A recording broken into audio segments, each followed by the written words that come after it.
NEET 2026 के application form को fill करते टाइम ये 4 डाउट्स हैं जो सबसे ज़्यादा स्टूडेंट्स के आ रहे हैं, जिसमें सबसे पहला डाउट है कि लाइव फ़ोटो क्लिक कैसे करें। अब देखो, लाइव फ़ोटो क्लिक करने का मैंने बहुत ईज़ी आप लोगों को तरीका बता रही हूँ यहाँ पर। अगर आप लैपटॉप से फॉर्म फिल कर रहे हैं, ठीक है, और उसमें वेबकैम नहीं है प्रॉपर, तो सबसे पहली चीज़ तो जब भी आप लाइव फ़ोटो क्लिक करें, you have to make sure कि आपका जो बैकग्राउंड है वो ब्लैक नहीं होना चाहिए, व्हाइट बैकग्राउंड होना चाहिए। वेल लाइटेड रीजन में आप लोगों को बैठे रहना है। अब बहुत सारे बच्चों के पास लैपटॉप पुराना होगा जिसमें कैमरा बहुत ब्लर होता है, तो आपको जब भी आप लाइव फोटो पर क्लिक कर रहे होते हैं तो वहीं पे साइड में आपको एक स्कैनर दिख जाएगा। आपको क्या करना है, अपना फोन लेना है, उसको स्कैन कर लेना है, गूगल पर जाना है, स्कैन कर लेना। स्कैन करती आपकी वेबसाइट आपके मोबाइल फोन में ओपन हो जाएगी। वो आपसे ऑप्शन मांगेगी कैप्चर फोटोग्राफ का, कैप्चर करना, फोटो क्लिक करना, एकदम क्लियर फोटो वाइट बैकग्राउंड के साथ, 80% फेस आपका विजिबल होना चाहिए। देन उसको कैप्चर करना, अपलोड कर देना। देन यहीं पर आप लोग जब लैपटॉप से या कहीं से भी क्लिक कर रहे हैं, उसी में आप रिफ्रेश कर देना, और रिफ्रेश करके आप लोगों की लाइव फोटो आपके एप्लीकेशन फॉर्म में आ जाएगी। अब नेक्स्ट क्वेश्चन यहाँ पे बहुत सारे बच्चों का ये आ रहा है कि आपने लाइव फोटो क्लिक की, लेकिन आपके आधार कार्ड में आपकी बचपन वाली फोटो और वो मैच नहीं हो रही है। अब बेटा जी, इसीलिए तो बोला जाता है चैनल को पहले से सब्सक्राइब करके रखो। तो आधार कार्ड में अगर आपकी बचपन की फोटो, तो पहले आप अपनी आधार कार्ड की फोटो चेक करा लो, उसको चेंज करा लो।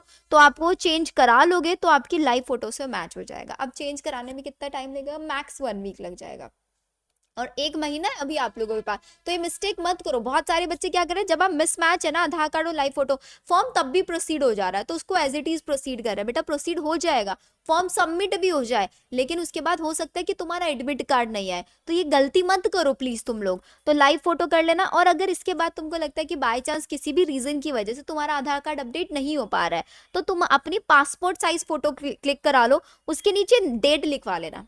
1 जनवरी 2026 के बाद की आपकी फोटोज क्लिक होनी चाहिए, उसके नीचे डेट लिखवा लेना। 80% फेस विजिबल होना चाहिए। अगर रेगुलरली स्पेक्स यूज करते हो तभी स्पेक्स लगाना, कोई सन ग्लासेस करके फैशन शो मत करना वहां पर। तो वो चीज आप करके अब उन फोटोज को आपको क्या करना पड़ेगा, अटेस्ट सर्टिफिकेट वहां पर लगाना पड़ेगा, जिसमें एसडीएम, तहसीलदार या फिर किसी क्लास 1 ग्रुप के स्कूल प्रिंसिपल या फिर इनके सिग्नेचर आपको कराने पड़े। अब उतना ज्यादा क्यों जाना है, इजी तरीका है, आधार कार्ड अपडेट करा लो। अब कुछ बच्चों के यहाँ पे क्वेश्चंस ये भी आ रहे हैं कि आधार कार्ड में आपका एड्रेस अलग है और आप रहते कहीं और पर हो, और आपको क्या चाहिए, आपको सेंटर चाहिए जहां आप रहते हो। तो मतलब आपका प्रेजेंट एड्रेस और परमानेंट एड्रेस दोनों अलग अलग है। तो मेक श्योर जो आपके आधार कार्ड में एड्रेस है ना, आपको वही अपना प्रेजेंट और परमानेंट एड्रेस ऐसा फिल करना है। तो प्रेजेंट और परमानेंट दोनों सेम होने चाहिए, वो फिल करना है। अगर आपको लग रहा है कि नहीं मुझे ऐसे नहीं करना है, मेरे को क्या करना है, मेरे को अपना प्रेजेंट एड्रेस कुछ और डालना है, परमानेंट कुछ और डालना है, तो जब लास्ट में डॉक्यूमेंट्स वाला ऑप्शन दे रहा है ना, तो आप अपना जो प्रेजेंट एड्रेस है, उस प्रेजेंट एड्रेस की कोई भी कॉपी, कोई भी प्रूफ आपके पास होगा, कहीं पर आप रेंटेड रह रहे हैं, उसका एक सर्टिफिकेट अटैच कर देना, और परमानेंट का सर्टिफिकेट, दोनों को सिंगल पीडीएफ में करके आप अटैच कर देना।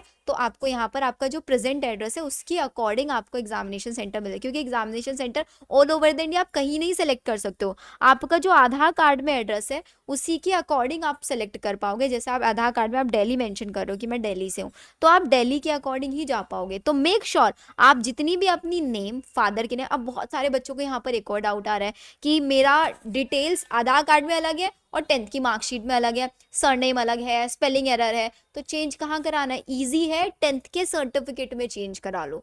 दोनों में ऑप्शन ट्राई कर लो, किसी एक में चेंज करा लो, लेकिन दोनों में मिसमैच बिल्कुल मत करना, नहीं तो एडमिट कार्ड नहीं आ पाएगा। प्लीज इन चीजों का ध्यान रखो। नेक्स्ट चीज आता है कैटेगरी सर्टिफिकेट को लेकर बहुत सारे बच्चों के डाउट्स आ रहे हैं कि यार कैटेगरी सर्टिफिकेट में हमको क्या करना है। तो देखो, कैटेगरी सर्टिफिकेट में वो आपको 2 ऑप्शन प्रोवाइड करा रहे हैं। एक option, if you have the category certificate, yes select कर दो, अगर नो है तो नो सेलेक्ट कर दो, आई एम अवेटिंग सर्टिफिकेट। अब अवेटिंग अगर आप ऑप्शन सेलेक्ट कर लेते हो तो विद इन 30 डेज आपको अपना सर्टिफिकेट अटैच करना पड़ेगा। ठीक है, इतना ऑप्शन कर लो, अभी नहीं है अभी फॉर्म फिल कर दो, काउंसलिंग के टाइम तक आप बनवा लोगे आराम से, विद इन 30 डेज उसको अपडेट भी करा लोगे अगर आपके पास अपडेटेड बाय चांस नहीं है। नेक्स्ट आता है कैटेगरी सर्टिफिकेट मेरा स्टेट है, तो बेटा कैटेगरी सर्टिफिकेट तुम्हारा सेंट्रल चलेगा, ये भी मैं आप लोगों को बता देती हूँ। सेंट्रल कैटेगरी सर्टिफिकेट आप लोगों का यहाँ पर चलने वाला है। इसके अलावा आई डोंट थिंक तुमको कहीं पे भी कोई भी डाउट आने वाला है। इसकी पूरी डिटेल इन्फॉर्मेशन आपको चैनल पर मिल जाएगी। लाइव सेक्शन में जाना, भारती मैम ने आप लोगों को पूरा स्टेप बाय स्टेप वीडियोस में कराया है। और साथ ही साथ आपके जो भी डाउट्स है, you can ask me in the comment section. Comment section में आई ट्राई कि मैं हर एक डाउट्स का रिप्लाई जरूर दूंगी। आप मेरे साथ टेलीग्राम पे कनेक्ट कर सकते हैं, वहां पर आप मुझसे अपने सारे के सारे डाउट्स रिजॉल्व करा सकते हैं। नेक्स्ट डाउट आप लोगों का हो सकता है कोड से रिलेटेड। तो देखो, कोड कुछ नहीं करना है। अगर आप अभी 12th क्लास में हो तो आपको 01 सेलेक्ट कर देना है, और आप 12th पास कर चुके हो तो आप 02 सेलेक्ट कर दो। और बहुत बहुत ही रेयर ऐसे बच्चे होंगे जो अपनी बीएससी डिग्री फिनिश कर चुके होंगे। तो अगर बीएससी डिग्री फिनिश कर चुके हो तो 06 कोड डाल देना, और अगर फर्स्ट ईयर में हो अभी तो 05 डाल देना। बस इतना तुम लोगों को करना है। मैक्सिमम बच्चे 01 डालोगे, जो अभी अपियरिंग है वो 01 डालेंगे, जो पास कर चुके किसी भी में 02 डाल दो।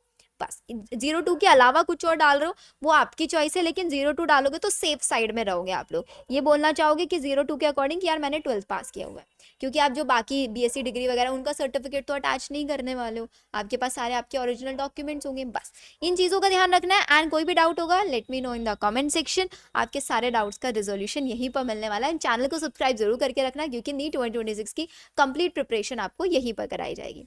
Okay then, bye bye.